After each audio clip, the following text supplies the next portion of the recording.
Mercoledì 1 febbraio, San Severo Vescovo. È il 32esimo giorno dall'inizio dell'anno, ne mancano 333 al termine. Il sole sorge alle 7:32 e tramonta alle 17:17.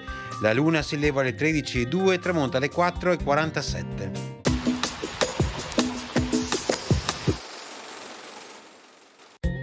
Viene istituita la figura del Defensor Sora li Poveri Prigioni. È l'istituzione del primo avvocato d'ufficio al mondo.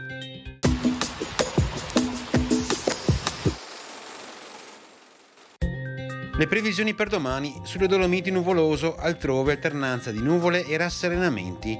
In montagna a tratti fiocchi di neve, sulle prealpi solo sulle cime più alte, mentre sulle Dolomiti anche in alcune valli. Sulla pianura di notte presenti delle nebbie, in dissolvimento di mattina e in nuova formazione di sera.